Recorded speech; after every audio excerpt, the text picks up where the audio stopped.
आप सुन रहे हैं जगत गुरु तत्वदर्शी संत रामपाल जी महाराज द्वारा लिखित पुस्तक गीता तेरा ज्ञान अमृत का पेज नंबर 28। फिर गीता अध्याय 15 श्लोक 4 में कहा है कि तत्व ज्ञान को समझकर उसके पश्चात परमेश्वर के उस परम पद की खोज करनी चाहिए, जहां जाने के पश्चात साधक लौटकर संसार में नहीं आता। जिस परमेश्वर से संसार रूपी वृक्ष की प्रवृत्ति विस्तार को प्राप्त हुई है, अर्थात जिस परमेश्वर ने सर्व की रचना की है, उसी की पूजा करो। इससे सिद्ध हुआ कि उन ऋषियों को वेद का गूढ़ रहस्य समझ नहीं आया, वे अज्ञानी रहे। प्रश्न नंबर 20, गीता ज्ञान दाता ने अपनी गति को अनुत्तम क्यों कहा? उत्तर, गीता ज्ञान दाता ने अध्याय 2 श्लोक 12, गीता अध्याय 4 श्लोक 5, गीता अध्याय 10 श्लोक 2 में कहा है कि अर्जुन, तेरे और मेरे बहुत जन्म हो चुके हैं, तू नहीं जानता, मैं जानता हूँ। मेरी उत्पत्ति को ऋषि महर्षि तथा देवता नहीं जानते।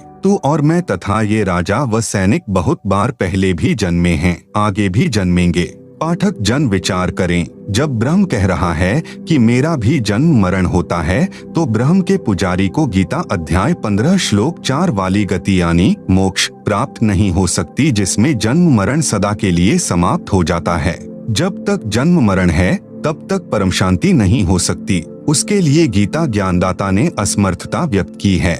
गीता अध्याय 18 श्लोक 62 में कहा है कि परम शांति के लिए उस परमेश्वर यानी परम अक्षर ब्रह्म की शरण में जा, उसी की कृपा से ही तू परम शांति को तथा सनातन परम धाम को प्राप्त होगा।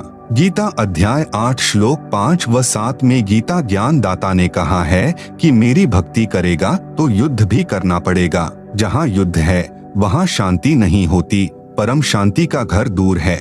इसलिए गीता ज्ञान दाता ने अपनी गति को यानी ओम नाम के जाप से होने वाला लाभ अनुत्तम यानी घटिया बताया है। प्रश्न नंबर 21, आपने प्रश्न नंबर 13 के उत्तर में कहा है कि पूर्ण मोक्ष की प्राप्ति के लिए ब्रह्मा, विष्णु, शिव, गणेश तथा देवी और क्षर ब्रह्म व अक्षर ब्रह्म की साधना करनी पड़ती है। दूसरी ओर कह रहे हो कि ब्रह्मा, विष्णु, शिव अन्य देवता हैं, अक्षर ब्रह्म भी पूजा यानी भक्ति योग्य नहीं है, केवल परम अक्षर ब्रह्म की ही पूजा यानी भक्ति करनी चाहिए। उत्तर, मैं नहीं कह रहा, आपके सद्ग्रंथ कह रहे हैं। पहले तो यह स्पष्ट करते हैं कि पूजा तथा साधना में क्या अंतर है। प्राप्य वस्तु की चाह पूजा कही जाती है तथा उसको प्राप्त करने के प्रयत्न को साधना कहते हैं। उदाहरण, जैसे हमें जल प्राप्त करना है, यह हमारा प्राप्य है। हमें जल की चाह है, जल की प्राप्ति के लिए हैंडपंप लगाना पड़ेगा। हैंडपंप लगाने के लिए जो जो उपकरण प्रयोग किए जाएंगे, बोकी लगाई जाएगी, यह प्रयत्न है।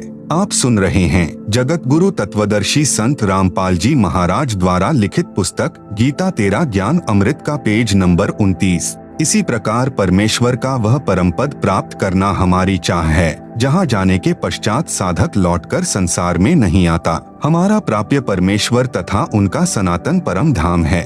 उसको प्राप्त करने के लिए किया गया नाम जाप, हवन, यज्ञ आदि आदि साधना है।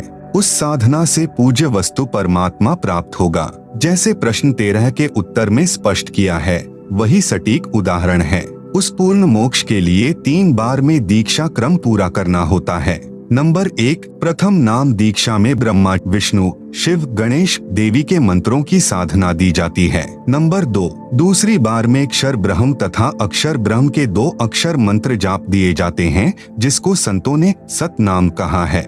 गीता अध्याय 17 श्लोक 23 में 3 नाम हैं, ओम, तत्, सत। इस सतनाम में 2 अक्षर होते हैं, एक ओम, दूसरा तत् है। यह सांकेतिक अर्थात गुप्त नाम है, जो उपदेश के समय उपदेशी को ही बताया जाता है। नंबर 3, तीसरी बार में सार नाम की दीक्षा दी जाती है, जिस मंत्र को गीता अध्याय 17 श्लोक 23 में सत कहा है, यह भी सांकेतिक है। उपदेश लेने वाले को दीक्षा के समय बताया जाता है। इस प्रकार पूर्ण मोक्ष प्राप्त होता है। प्रश्न नंबर 22, जो साधना हम पहले कर रहे हैं, क्या वह त्यागनी पड़ेगी? उत्तर, यदि शास्त्र विधि रहित है तो त्यागनी पड़ेगी। यदि अनाधिकारी से दीक्षा ले रखी है, उसका कोई लाभ नहीं होना। पूर्ण गुरु से साधना की दीक्षा लेनी पड़ेगी। प्रश्न नंबर 23, गीता अध्याय 18 श्लोक 47 में तथा गीता अध्याय 3 श्लोक 35 में कहा है, श्रेयान् स्वधर्मः विगुणः परधर्मात् स्वनुष्ठितात् स्वधर्मे निधनं श्रेयः परधर्मः भयावहः। गीता अध्याय 3 श्लोक 35। अच्छी प्रकार आचरण में लाए हुए दूसरे के धर्म से गुणरहित भी अपना धर्म अति उत्तम है। अपने धर्म में तो मरना भी कल्याणकारक है और दूसरे का धर्म भय को देने वाला है। उत्तर, यह अनुवाद गलत है। यदि यह बात सही है कि अपना धर्म चाहे गुणरहित हो तो भी उसे नहीं त्यागना चाहिए, तो फिर श्रीमद् भगवत गीता का ज्ञान 18 अध्यायों के 700 श्लोकों में लिखने की क्या आवश्यकता थी। एक यह श्लोक पर्याप्त था कि अपनी साधना जैसी भी हो उसे करते रहो, चाहे वह गुणरहित यानी लाभ रहित भी क्यों न हो। फिर गीता अध्याय 7 श्लोक 12 से 15 में यह क्यों कहा कि रजगुण ब्रह्मा, सतगुण विष्णु तथा तमगुण शिव की पूजा राक्षस स्वभाव को धारण किए हुए मनुष्यों में नीच दूषित कर्म करने वाले मूर्ख लोग मुझे नहीं भजते।